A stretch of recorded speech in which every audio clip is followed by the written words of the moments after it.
Tu nous as délivrés des soucis. Tu nous as délivrés des attaques.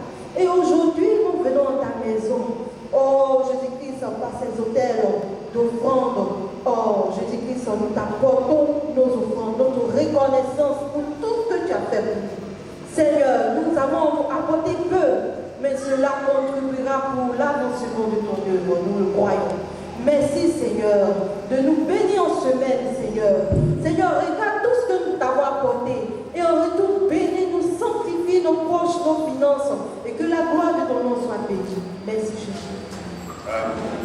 Gloire à Dieu. Pendant que nous continuons, nous allons passer aux annonces et communiqués. Je voudrais d'abord demander s'il y a des bien-aimés frères et sœurs qui sont parmi nous, ceux-là même qui ne connaissent pas encore le Seigneur, qui voudraient ce matin donner leur vie à Jésus, les nouvelles personnes qui sont là, qu'elles se tiennent debout pour que nous puissions faire leur connaissance.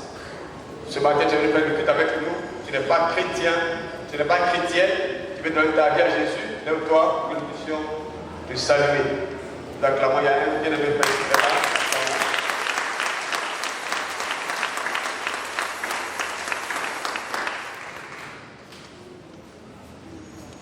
À la fin du culte, passez là, dans les bien-aimés qui est debout, va vous entretenir. Je veux également savoir s'il y a des bien-aimés frères et sœurs qui ne sont pas de cette assemblée, qui sont là ce matin pour partager le culte avec nous. Vous pouvez également vous tenir debout, nous allons vous saluer. Mais les chrétiens ailleurs, n'est pas de pauvreté. Voilà, il y a des bien-aimés à toi. Recevons-les dans l'amour du Seigneur.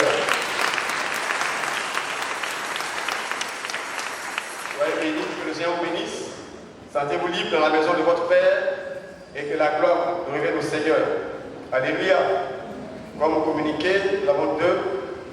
Suite à la fermeture momentanée du kiosque de l'Abatsi, les partenaires sont invités à mettre leurs dons dans les enveloppes pour les déposer dans les troncs du pain missionnaire placés à l'entrée du temple. Les troncs sont là. Chaque partenaire doit écrire sur son enveloppe son nom, son contact, l'objet du don ou le nom du missionnaire à qui son don est destiné. Donc les troncs missionnaires sont là. Vous pouvez mettre le pain missionnaire là, vous pouvez mettre votre offrande là-dedans. Le bâtisseur. La gloire de cette dernière maison sera plus grande que celle de la première, dit l'Éternel des armées. Agé 2, verset 9. Telle est la promesse du Seigneur Jésus-Christ à l'église de Port-Breteux. À cet effet, le bâtisseur rappelle la grande opération d'achat du siège et de finition du temple. Nous vous invitons à déposer vos enveloppes dans les caisses à l'entrée du temple, ainsi que toute autre enveloppe de la construction. Par ailleurs, les enveloppes sont encore disponibles pour toute personne ne l'ayant pas encore reçue. Madame Akashi. Alléluia. Voilà, donc les troncs sont là. Chacun peut déposer, en tout cas son enveloppe dedans, que nous puissions finir le temps du Seigneur. Alléluia. Gloire à Dieu. Donc que le Seigneur vous bénisse. Nous sommes à l'état de la parole de Dieu. Je vais laisser toute la place au docteur Dao Daniel pour le message. Recevons l'homme de Dieu.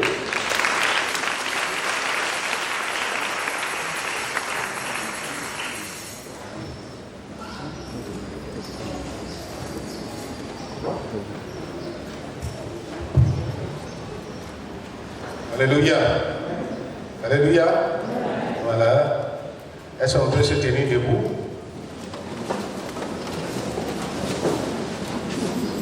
Voilà, vous vous tournez vers votre frère, votre soeur, vous inclinez devant lui, une manière de le saluer. Amen. Alléluia. Alors, veuillez vous asseoir. Alors, comme je le disais tout à l'heure, c'est vraiment une très grande joie de nous retrouver dans la présence du Seigneur. Hier déjà le culte a commencé, il y a le premier, deuxième, troisième culte, et aujourd'hui encore, premier, deuxième, troisième culte. Nous voulons vous remercier pour l'effort consenti lors de la crise ou les mesures qui ont été prises par le gouvernement et par nos responsables religieux. Et cela a été respecté. Et les consignes qu'on vous a données aussi, nous avons été fort heureux d'apprendre que beaucoup ont respecté en faisant les cultes de famille. Et d'ailleurs, même ça a été un moyen de rapprochement les uns aux autres. Et comme les mesures ont été allégées, c'est ce qui fait que nous sommes là ce matin. C'est depuis dimanche dernier qu'on aurait pu le faire. Mais compte tenu de certaines dispositions qui n'avaient pas encore été prises, c'est pour cela que nous avons entraîné. Et donc le vendredi, l'Institut d'hygiène est venu désinfecter les lieux.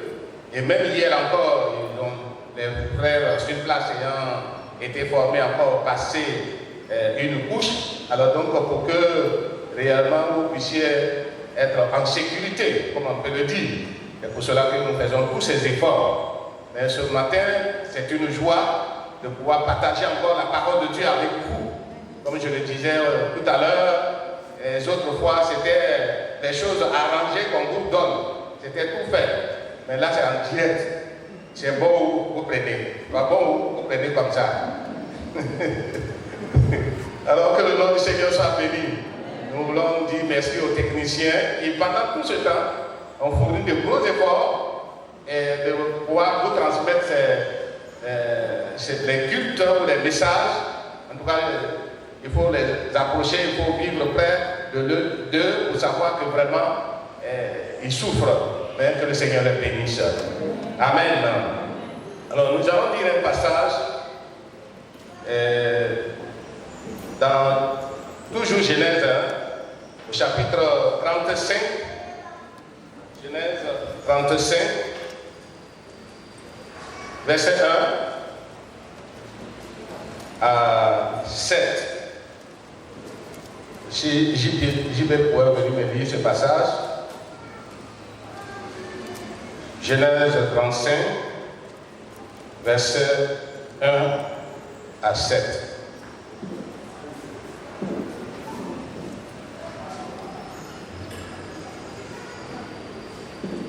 Alléluia. Dieu dit à Jacob, lève-toi, monte à Bethel et demeure-y. Là, tu dresseras un autel au Dieu qui t'a paru lorsque tu fuyais Ésaü, ton frère.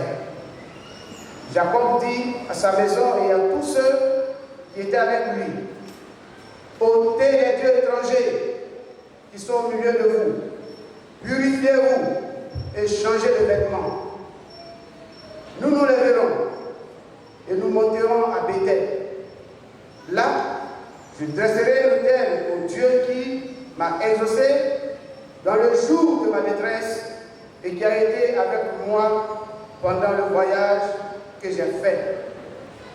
Ils donnèrent à Jacob tous les dieux étrangers qui étaient entre leurs mains et les anneaux qui étaient à leurs oreilles.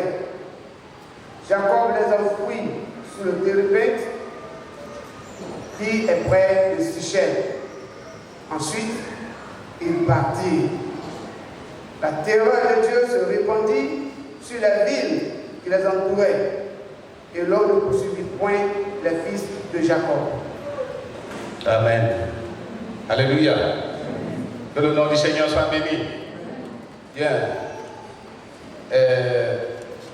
Ce passage que nous venons de lire, nous pouvons donner comme terme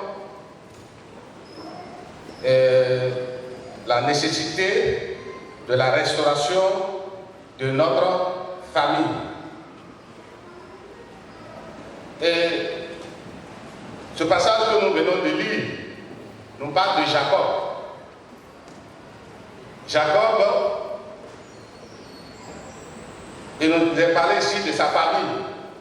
Mais au fait, quand on analyse la vie de Jacob, il n'a jamais été un modèle. Il a eu à usurper le droit d'aînesse de son frère. Il s'est fait passer pour Ésaü alors qu'il ne l'était pas. On pourrait dire même qu'il a trompé aussi son père. Alors, nous voyons qu'il était allé chez Laban, ou encore par sa rougardise, il a eu à détourner les biens de son beau à ses profits. Et si on analyse encore, souvent, il y a eu de la préférence au niveau des enfants. Et sa femme tire d'un côté, sa femme avec un des enfants, et lui aussi il est avec d'autres. Donc, dans une famille, un tel comportement, vous voyez que la famille ne peut connaître que des moments de déchirement. Mais s'il y a eu des choses qui se sont passées ainsi, Jacob était quelqu'un quand même qui croyait en Dieu. Et à un moment donné, il a bien voulu, comme on appelle, se mettre en règle avec Dieu. Il a voulu se mettre en règle avec Dieu et c'est Dieu maintenant qui vient lui parler. D'où le terme, la nécessité de la restauration de notre famille. Partant de là, nous allons voir 3 points. Premièrement, nous parlons de la prise de conscience de l'état de notre famille. Deuxièmement, comment servir et comment parvenir à la restauration de notre famille.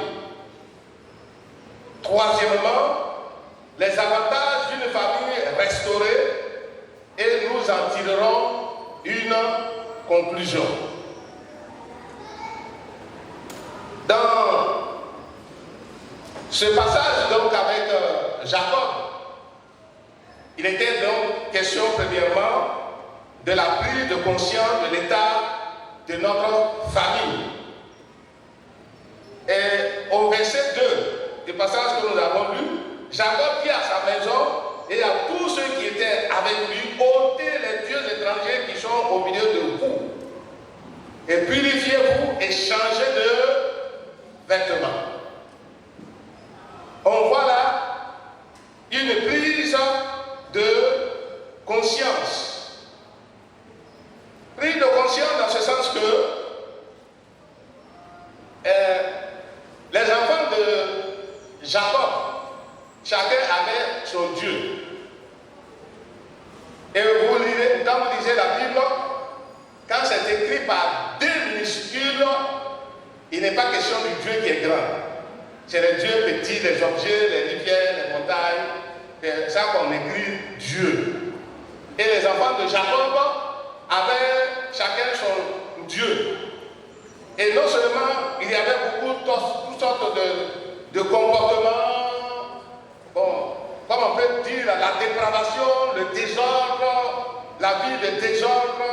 Chacun faisait ce qui lui semblait bon en cette période-là. Donc, c'était une situation désagréable. Et nous pouvons voir de la même manière que très souvent, il peut arriver que dans une famille, ces mêmes genres de situations arrivent. Parce que le comportement de Jacob a eu des répercussions sur la vie de ses enfants.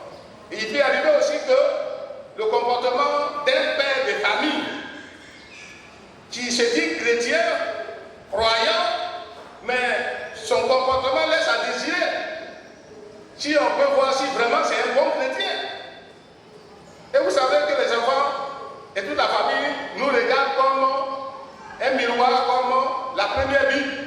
Selon que nous nous comportons, les enfants peuvent nous imiter. Et dans certaines familles, comme la famille de Jacob, nous pouvons dire que chacun des enfants souvent a son Dieu. C'est-à-dire, un enfant peut être attaché à quelque chose de mauvais, quelque chose qui n'est pas bien, ce qu'on ne doit pas faire et les enfants le font. Nous voyons par exemple au travers d'Élie, les enfants d'Élie, il nous a dit qu'il y en a qui avaient de mauvais comportements. Et il couchait même avec les femmes qui venaient à l'église ils volaient la viande dans les marmites qu'on préparait. Mais tout ça, ça ce sont les dieux, c'est-à-dire des choses qui sont attachées. Il y en a même sur le caractère, ils ont de mauvais caractères. Mine de rien, c'est des parades, c'est des incompréhensions, des déchirements. Pour d'autres personnes, on peut même, si on est tenté de dire que beaucoup de choses peuvent se passer à la maison, des filles et garçons se couchent ensemble dans la même chambre, imaginez ce qui peut se passer. Et vous le trouverez parmi le peuple de Dieu, les enfants de Dieu, les chrétiens, les familles des enfants de Dieu, qu'on peut retrouver ce genre de situation. Donc, vu ce genre de situation, il est nécessaire de prendre conscience de notre état d'abord et de l'état de notre famille. Parce que si nous laissons continuer ces choses comme ça, nous ne connaîtrons pas la grâce de Dieu, nous ne connaîtrons pas la bénédiction du Seigneur. Est-ce que vous me suivez? Donc voilà, que ce soit vous qui m'écoutez maintenant, vous qui êtes à distance, qui nous suivez, quel modèle vous avez pour vos familles, quel est le comportement que vous avez vu, que vous avez dans votre famille, et comment vous vivez en tant que chrétien, quel témoignage vous laissez dans le quartier, dans votre voisinage. Alors à vous de sonder, de revenir et de prendre conscience de notre état. Deuxièmement, c'est comment parvenir à la restauration de notre famille. Comment parvenir? Et Jacob, quand il a vu cette situation, il a cherché une solution. Au verset 4, il a dit ceci, Jacob leur avait déjà parlé, ils donnèrent à Jacob tous les dieux étrangers qui étaient entre leurs mains et les anneaux qui étaient à leurs oreilles.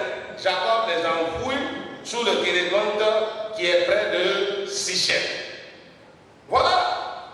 Et comment parvenir à la restauration? Dans un premier temps, il a dit à chacun de donner son Dieu et de se purifier. Et ils avaient même des choses à l'oreille, peut-être que des objets sacrés qu'ils avaient suspendus à l'oreille. Il leur a dit d'enlever tout cela et dépouiller et déposer à mes pieds. Donc nous allons nous débarrasser. Cette manière de faire, c'est le dépouillement. C'est le dépouillement. C'est-à-dire chacun possédait quelque chose. Mais chacun était accroché à quelque chose qui était son Dieu. Si c'est la colère, c'était son Dieu. Si c'est la malhonnêteté, c'était son Dieu. Si c'est n'importe quelle situation, comportement, qu'on sait que c'est mauvais, ils ne veulent pas se débarrasser, c'était leur Dieu. Mais il fallait maintenant se débrouiller. Quand on parle du mot débrouiller, bon, vulgairement, on peut dire que c'est déshabiller la personne. Déshabiller la personne. Par exemple, un corps habillé ou un médecin qui exerce son ministère, qui a commis une faute grave, on peut le déshabiller. C'est-à-dire, on peut lui enlever la tenue qui fait de lui un policier ou un médecin. C'est la même chose, effectivement, que ce que les enfants d'Israël devaient faire, ce que les enfants de Jacob devaient faire, c'est de se dépouiller, d'enlever les dieux. Ce n'était pas facile. Avec les gens qui avaient confiance à ce qu'ils avaient, possédaient ce qu'ils avaient, pour leur demander de se débarrasser, c'était pas facile. C'était dur pour eux. Mais ce qu'ils avaient aux oreilles, les enlever, c'est pas si c'était en or, en argent, mais c'était difficile pour eux. Mais il fallait se dépouiller. Bien aimé, si nous comparons ces comportements aussi à nous chrétiens, qu'est-ce que nous devons faire? La Bible, dans plusieurs passages, nous parle de dépouillement. Nous parle de dépouillement, que nous avons besoin de nous dépouiller des choses auxquelles nous sommes attachés, que nous avons des difficultés pour nous débarrasser. Mais si nous voulons marcher avec le Seigneur, si nous voulons faire la volonté de Dieu, il est bel et bien nécessaire que nous puissions nous dépouiller. Dans bien des passages, passage, nous voyons qu'il est question de se dépouiller de notre vieille nature. Dans le livre d'Éphésiens, à partir du chapitre 4 et 17, l'apôtre disait aux Éphésiens, voilà, on vous a appris comment est-ce qu'il faut se comporter, comment est-ce qu'il faut conduire pour plaire à Dieu. Vous ne devez plus marcher comme les païens, qui eux, ils ont l'intelligence obscurcie. Ils sont étrangers à la vie de Dieu. Mais ce n'est pas ainsi que vous avez appris Christ. C'est-à-dire, ce n'est pas comme ça que vous enseignez en tant que chrétien à continuer à vivre comme si vous étiez encore païen. Parce que nous voyons des gens, quand vous les voyez vivre, on se demande même s'ils sont allés un jour à l'église, si on leur a enseigné la parole de Dieu. Leur comportement ne diffère pas du comportement d'un païen qui n'a jamais entendu parler de la parole de Dieu. Et il faut se débrouiller, il faut se démarquer. Le chrétien doit se démarquer. Quand on voit le chrétien, et entre les chrétiens et celui qui ne connaît pas le Seigneur, on doit faire la différence tout de suite pour lui là. Ça c'est un chrétien, ça c'est pas un chrétien. Ça doit se démarquer. Alors, donc il est dit de se débrouiller de notre vieille nature. Dans Galates chapitre 5, verset 19, le temps ne me permet pas de le lire, vous verrez effectivement que les manifestations de la chair, les querelles, les jalousies, les envies et toutes sortes de situations, mais ce sont des choses que nous trouvons dans les familles. Les enfants sont jaloux les uns des autres. Vous avez donné quelque chose à elle et l'autre n'a pas reçu, il n'est pas content de son frère, il n'est pas content de sa soeur. Dans les familles, vous voyez beaucoup d'autres choses encore, des balades qui ne finissent jamais. On essaie de régler, ça ne finit jamais.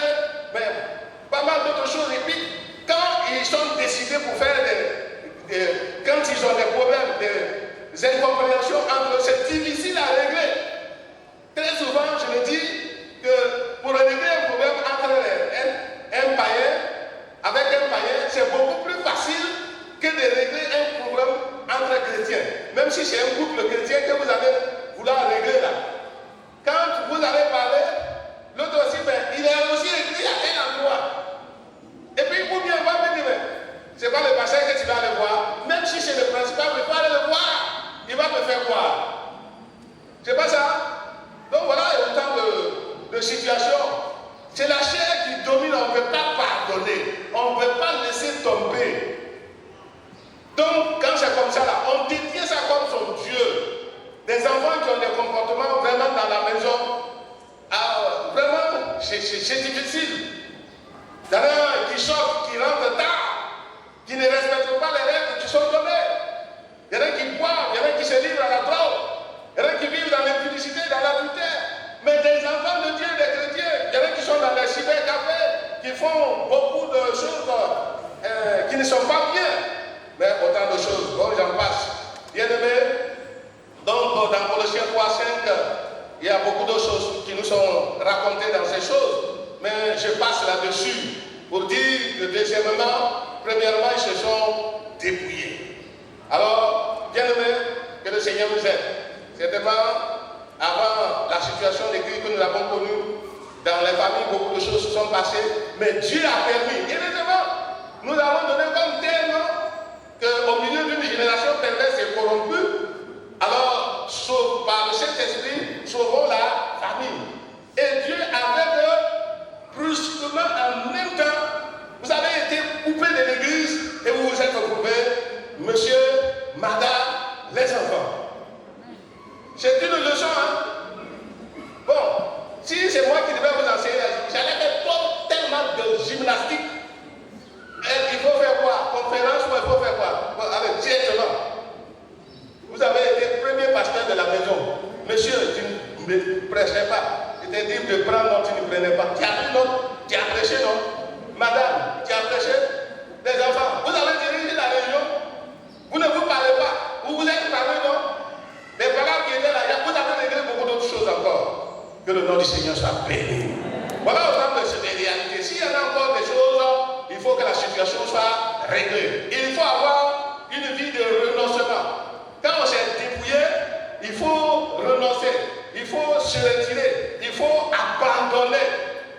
La Bible nous parle du renoncement. Nous devons avoir une vie de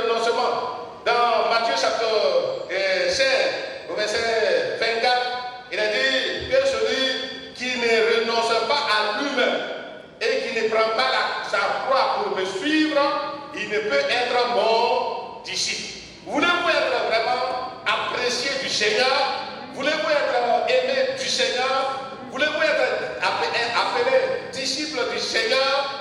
Mais le disciple du Seigneur est différent des adeptes des hommes, des adeptes de la religion. Il y a une différence. Un disciple, c'est quelqu'un qui imite son maître.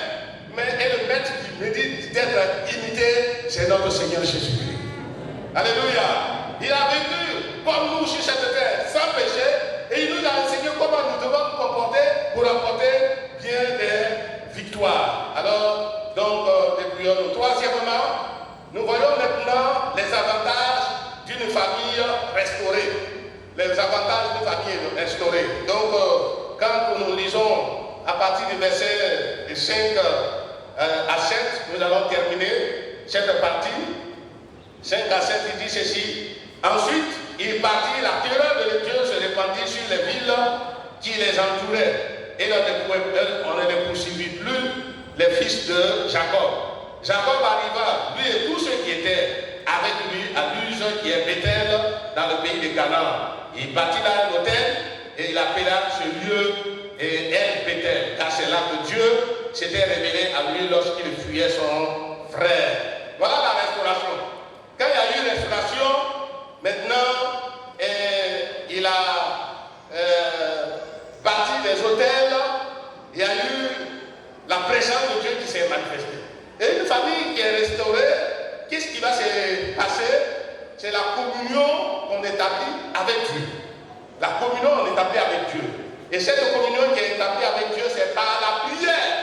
La famille a une vie de prière. Une famille qui n'a pas une vie de prière, c'est une famille qui n'est pas restaurée. Alors, c'est une famille qui médite la parole de Dieu. Qui médite la parole de Dieu. C'est une famille qui est consacrée à l'œuvre de Dieu. C'est une famille aussi où Dieu se manifeste. Quand chaque fois qu'il y a des situations, ils prient, ils voient le résultat. Ils voient que Dieu les a exaucés, ils voient que Dieu les a bénis. Alors, nous tirons la conclusion en disant ceci, que, et en rappelant le terme, la nécessité de la restauration de notre famille. Premièrement, nous avons parlé de la prise de conscience de l'état de notre famille. Deuxièmement, nous avons dit comment parvenir à la restauration de notre famille. Troisièmement, les avantages d'une famille restaurée. Alors, donc, chaque membre de la famille doit agir en sorte que la famille soit restaurée et donc à l'exemple de la famille de Jacob.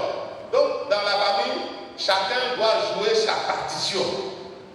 Le papa doit gérer sa conduite, son comportement. Maman doit savoir se gérer son comportement, ses relations entre le couple d'abord. Ensuite, les relations avec les enfants. Il faut savoir gérer les relations avec les enfants et ramener l'harmonie.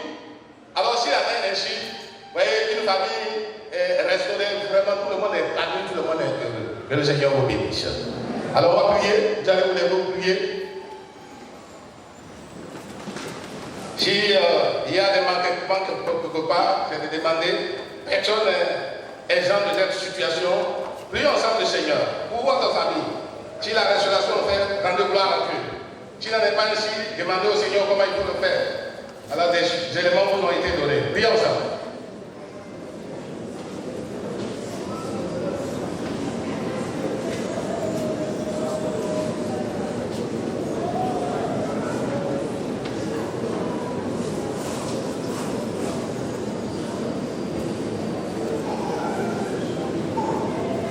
On va demander à l'un des responsables de MIFA, monsieur, de venir prier.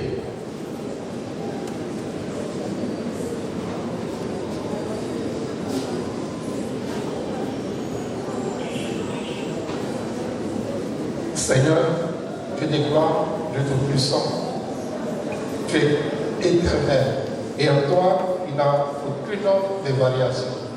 Tu es le Dieu qui nous a donné une famille au Dieu de gloire. Père, nous voulons te dire merci pour cette grâce infinie.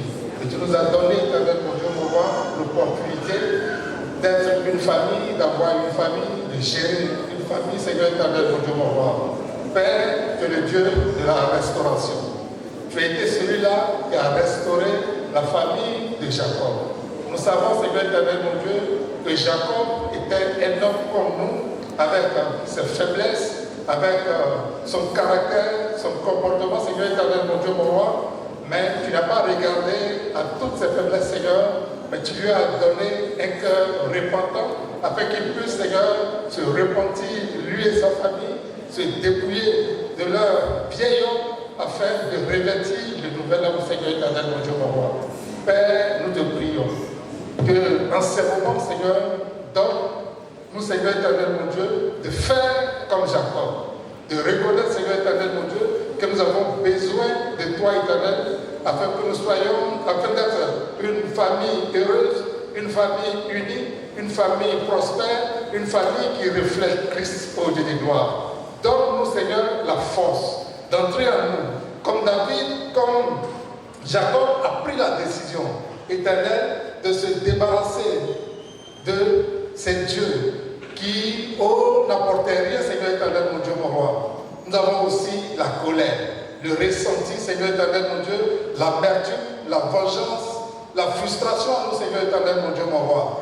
Donne-nous, Seigneur, d'apporter tous ces dieux qui nous ont conduits sur la mauvaise voie à tes pieds, Seigneur éternel, mon Dieu, mon roi, afin d'expérimenter la restauration qui vient de toi, afin d'expérimenter, Seigneur, le bonheur conjugal qui vient de toi, afin, Seigneur éternel, mon Dieu, mon roi, d'atteindre, Seigneur, le but que tu as prévu avec nous, Seigneur éternel, mon Dieu, mon roi. Seigneur, fais-le, pas parce que nous le méritons, mais à cause de ton Fils qui a donné sa vie pour moi à la croix. Restaure nos familles, restaure, Seigneur éternel, mon Dieu, nos relations, les uns avec les autres, Seigneur éternel, mon Dieu, mon roi, parce que c'est temps de confinement, Seigneur, afin, oh Dieu Tout-Puissant, ressortir beaucoup de conflits, Seigneur, beaucoup de dysfonctionnements dans les foyers. Certainement, beaucoup, éternel, mon Dieu, ont pris la décision de se séparer.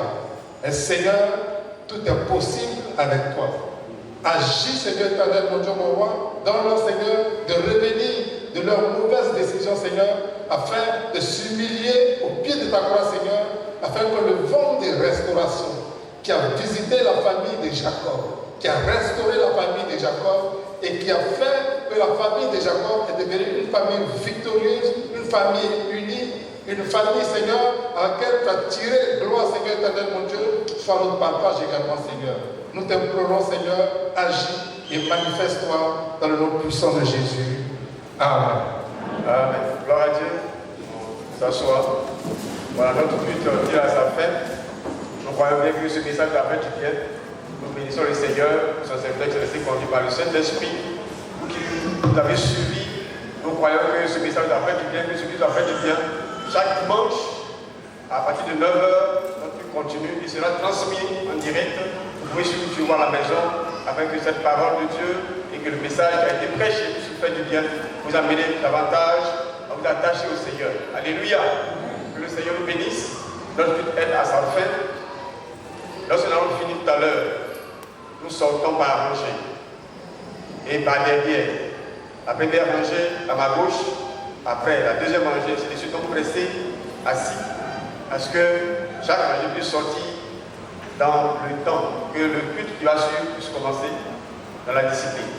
Alléluia. Nous allons nous tenir debout et le frère Divi va terminer par la prière. Le culte du dernier point toujours à 9h les dimanches. 9h, soyez à l'heure. Soyez toujours à l'heure.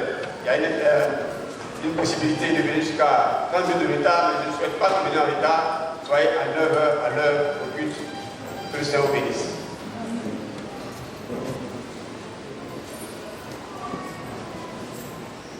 Notre Dieu et notre Père, nous bénissons ton nom. Quel bonheur de te connaître. Quelle grâce d'être présent ce matin dans le temple qui porte ton nom. Nous sommes reconnaissants pour tes conseils. Nous sommes reconnaissants pour ta présence qui a été manifestée pendant ce culte. Merci pour tes conseils, pour la restauration de notre grande famille. Nous allons partir voulons te recommander le culte qui va suivre.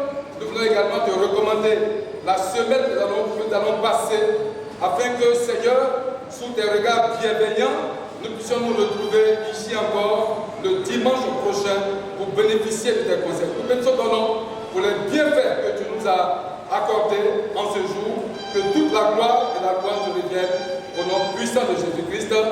Amen. Amen. Alors s'asseoir maintenant que la paix est rangée, ils sont sortis par derrière. Non, pas derrière, pas le portail de derrière. Que le Seigneur bénisse.